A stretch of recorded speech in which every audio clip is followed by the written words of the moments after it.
You learned to disappear long before you even understood what disappearing really meant. Not physically, your body was always there, but emotionally, mentally, silently bending yourself into shapes that wouldn't disturb anyone. You became the child who spoke softly, who asked for nothing, who trained themselves to need less because needing anything felt dangerous. You didn't choose invisibility. You adapted to it. You grew up believing that shrinking made you safe. And the deepest paradox of your life is this. The very thing that once protected you is now suffocating the adult you've become. You walk into rooms and instantly lower your presence. You soften your footsteps, your voice, your opinions. You apologize before you've even done anything wrong. You treat your existence like something that needs permission.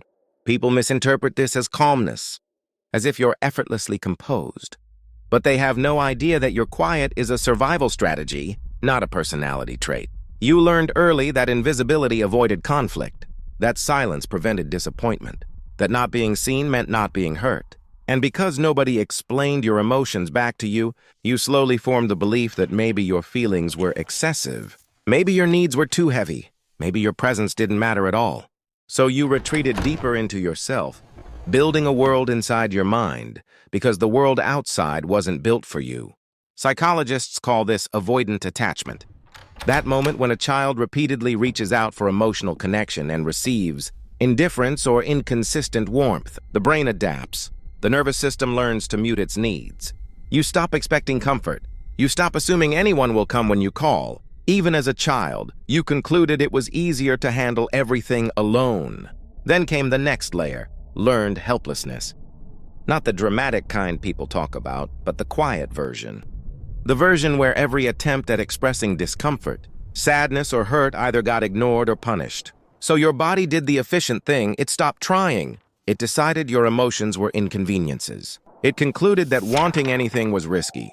And while all of this was happening, your inner world expanded. Children who feel unseen overthink. They rehearse conversations. They imagine scenarios. They observe instead of participating.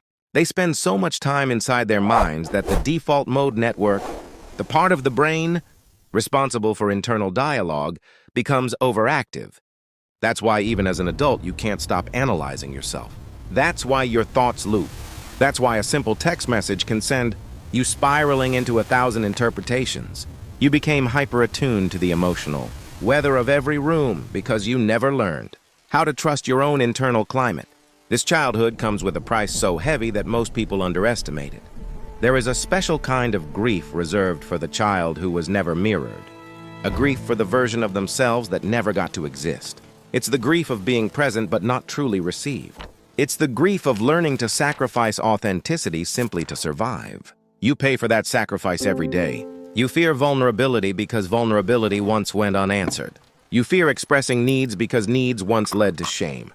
You fear being seen because being seen never felt safe. Carl Jung once said that nothing is more damaging to a child than the unlived life of the parents. But perhaps even more damaging is the unlived life of the child, themselves, the parts of them that never got permission to come forward.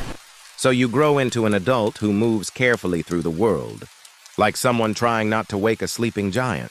You choose partners who offer just enough connection to keep you from leaving, but not enough presence to make you feel secure. Not because you want neglect, but because neglect feels familiar. You downplay your achievements, hiding your talent as if someone might punish you for having potential. You struggle with boundaries.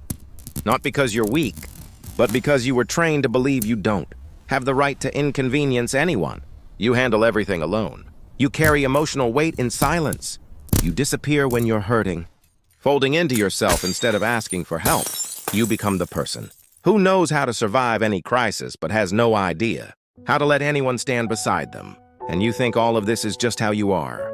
It's not. It's how you adapted. These aren't personality traits. They're coping strategies. They are the architecture of a childhood where you felt unseen.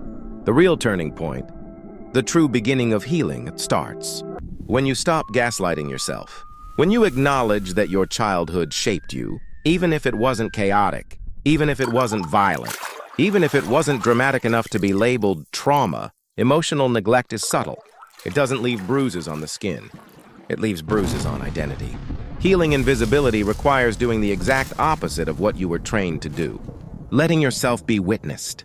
Not by everyone, not by unsafe people, but by yourself first, and then slowly, intentionally, by others who prove they can handle the real you.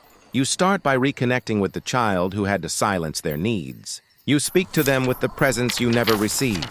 You validate emotions you once buried. You reclaim desires you once abandoned.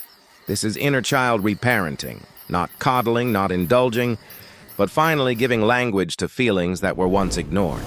Then comes shadow work, facing the parts of you that hide, the parts that want attention, the parts that want to be loved loudly. You don't shame these parts. You integrate them. They are not weaknesses.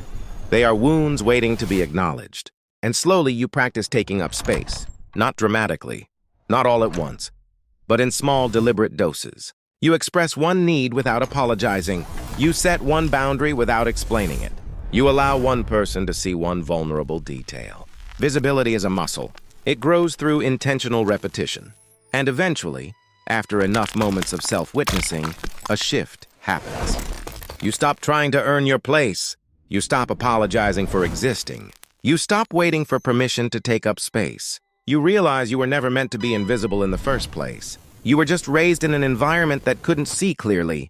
Alain de Botton once wrote that emotional neglect isn't the absence of love. It's the absence of translation. Your feelings were never decoded, never understood, never mirrored back. But you can learn to translate them now. You don't need to become louder. You don't need to become extroverted. You don't need to become someone else. You simply need to reclaim the parts of you that never got to exist.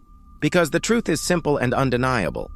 You don't have to disappear to be safe. You don't have to shrink to be loved. You don't have to empty yourself to earn belonging. Your presence was never a disturbance. It was a gift that went unrecognized.